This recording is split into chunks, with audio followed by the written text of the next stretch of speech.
సినీ ప్రపంచమంతా ఎంతో ఆసక్తికరంగా ఎదురుచూస్తున్న ఆస్కార్ అవార్డుల సంబరానికి రంగం సిద్ధమైంది. ప్రతి ఏడాది ఎన్నో దేశాలు బెస్ట్ ఇంటర్నేషనల్ ఫీచర్ ఫిల్మ్ కేటగిరీలో తమ చిత్రాలను ఆస్కార్ అకాడమీకి అధికారికంగా పంపుతుంటాయి. ఈ ఏడాది కూడా మన ఇండియన్ ఫిల్మ్ ఇండస్ట్రీ నుంచి కూడా చాలా సినిమాలు పోటీ పడ్డాయి. ఈ లిస్టులో తమిళం, తెలుగు, హిందీ, మలయాళం, మరాఠీ ఇండస్ట్రీల నుంచి దాదాపు 29 సినిమాలు రేస్లో నిలిచాయి. కానీ వాటన్నింటినీ పక్కన పెట్టి బాలీవుడ్ మూవీ లాపతా లేడీస్ ను film federation of India official గా సెలెక్ట్ చేసింది. ప్రస్తుతం ఓ ఆర్ట్ చిత్రం లాపతా లేడీస్ ఆస్కార్ బరిలో నిలవడం ఇండియన్ ఫిల్మ్ ఇండస్ట్రీలో హాట్ టాపిక్ గా మారింది.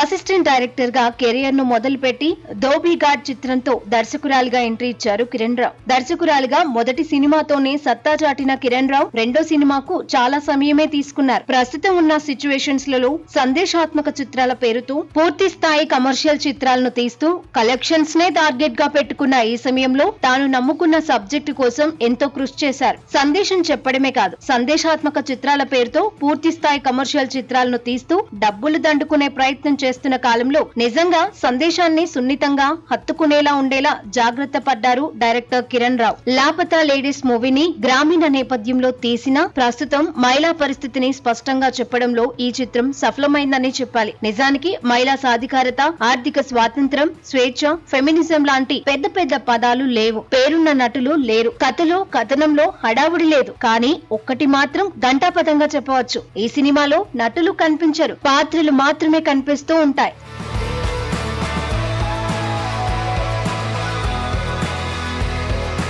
సినిమా స్టార్ట్ అయిన కొద్దిసేపటికి మనం థియేటర్ లో ఉన్నామో లేక అదే ఊళ్ళో చెట్టు కింద కూర్చొని లైవ్ గా ఆ పాత్రల్ని చూస్తున్నామా అన్నంత సహజంగా లాపతా లేడీస్ చిత్రీకరణ ఉంది. ఇలాంటి అరుదైన సినిమాకు ఎలాంటి హంగామా, పబ్లిసిటీ, యాడ్స్ లేవు. కానీ సైలెంట్ గా వచ్చి ప్రేక్షకులను మరో ప్రపంచంలోకి తీసుకెళ్లడమే కాదు, చరిత్రలో గుర్తుండిపోయే విధంగా బాక్స్ ఆఫీస్ వద్ద బ్లాక్ బస్టర్ హిట్ అయింది. ఇకపోతే ఈ సినిమా అందించిన సందేశానికి వస్తే, కలలు కనడం తప్పు కాదు, వాటిని నెరవేర్చుకోవడానికి కష్టపడక తప్పదు అన్న సందేశాన్ని అంతర్లీనంగా చెబుతూ సగటు ప్రేక్షకుడి మనసులోకి నేరుగా చొచ్చుకుపోయేలా ఉంది. నిజానికి సగటు భారతీయ ప్రేక్షకుడి దృష్టిలో ఆస్కార్ అంత గుర్తింపు ఈ చిత్రానికి ఎప్పుడో దక్కింది. ఇక మిగిలింది ఆస్కార్ బొమ్మను తెచ్చుకోవడమే మిగిలింది. So I'm beyond delighted, beyond humbled and excited that Lapata Ladies has been chosen as India's entry to the Oscars.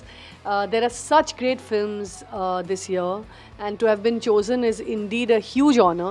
And I would like to thank the Film Federation of India. I would like to thank Amir Khan Productions and Jio Studios for the immense support and love that they've given this film so far. And just hoping that the film, has all the luck and love and blessings from the audience that we've had so far, now going on this journey towards the Oscars. I'm so excited for the film to be releasing in Japan on the 4th of October. It's going to be a whole new audience, and I do think the way that the Japanese company has been promoting the film, that there's a lot of excitement about it in Japan. So I do think that the film has the potential to travel internationally quite widely, and that will also give us a nice the confidence of pushing this film on the international stage with the Academy Awards.